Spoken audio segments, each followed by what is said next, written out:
sharp sell-off yesterday. Oil prices are down after falling below $45 a barrel and sinking nearly 8% yesterday. What do these low oil prices mean for the big energy countries like Russia and the leadership of Vladimir Putin? Joining us right now is Human Rights Foundation New York chairman and one of Vladimir Putin's biggest critics, Garry Kasparov. Garry, it's great to see you. Thanks for having me. Welcome to the program. What is your observation of what's going on right now in the oil markets and the impact on Russia? No, I think the oil prices now depend not so much on the strategic factors, but more on the speculations. There's so much oil available, and Putin knows that the only way to keep the prices up is to create panic. So that's why I'm sure he'll be concentrating on creating havoc in the Middle East. We just got reports that Russian military is on the way to Syria. They were building a presence there. I'm sure there is an alliance between Russia and Iran, just trying to take over the control of the region.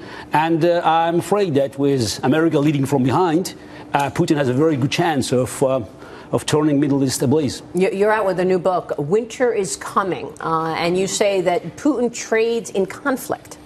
Yeah, it's he already, played friends with the civilized world. He needed his credentials, his quasi-democratic credentials in Russia to build a police state. He needed the high oil prices, to keep his economy running. Now it's not working anymore. So his last resort is propaganda and aggression. So conflict is absolutely imminent, and he burned all the bridges. While burning bridges in Ukraine, literally. Garry, we have seen Russian aggression that has been unchallenged by the United States and the West. Crimea, Ukraine, obviously, but also Georgia, Moldova, some other areas in the near abroad for Russia, and Putin has been able to get away with it. Is this a new Cold War? I don't know what we call it, a new Cold War, but it's a conflict. And Putin, unlike Soviet Union, doesn't have so many friends around. So there's no communist system that has been opposing the free world. He's much weaker, by the way, than Soviet Union 20, 30, 40 years ago. But he's desperate. And he has nukes at his disposal. And what's most important, he doesn't have the same strong opposition in the West. There's no political will to oppose him. Gary, you said that it was not working for Putin. But when I look at it from this side of the Atlantic, I see a Russian president who has now annexed Crimea, a beautiful piece of real estate there. He already had a naval base, obviously, but now he has he's annexed this part of the world to his country. And it seems to me that in the Middle East, by hooking up with Assad and Iran, that Putin has picked the winning side. Who is on our side? Al-Qaeda, ISIS, the Sunni radical who want us ill. It just seems to me that Putin picked the side of relative stability and civilization. I would not overestimate Putin's ability to win in every situation. Putin simply fills the vacuum. If you create a vacuum in today's globalized world, somebody gets in.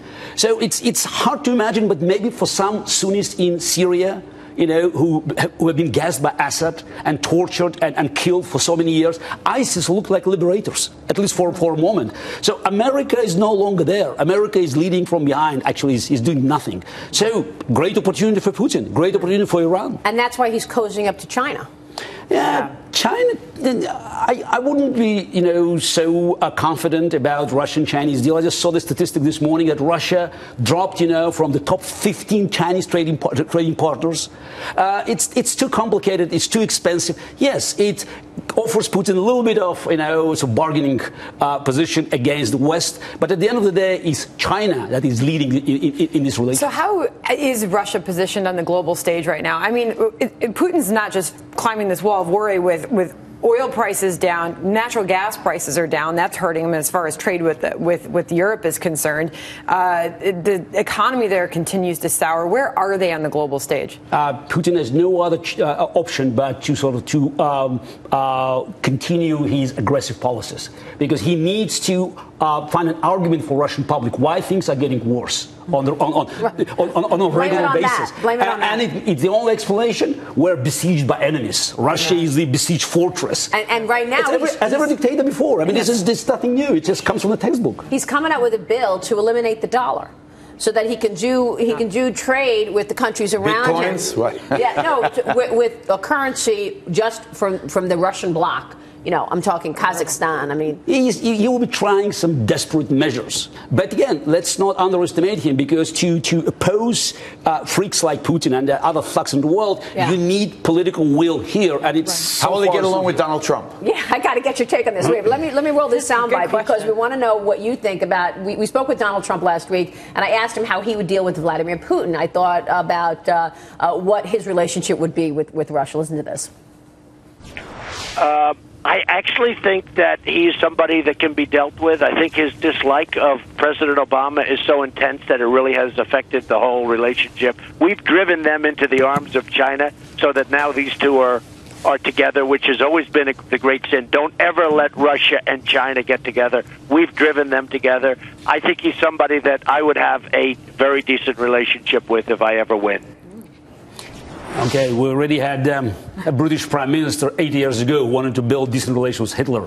So don't build decent relations with dictators. They have to be opposed. And it's about leadership. It's not about personal relations. It's about standing, firm just behind the values that helped us to win Cold War, as was done by the great presidents in this country. Do you think the Iran deal goes through? Any thoughts on this nuclear agreement? Look, I'm afraid, Obama will survive his veto, but this deal is, I can't even say it's bad, because every day we understand it's even worse.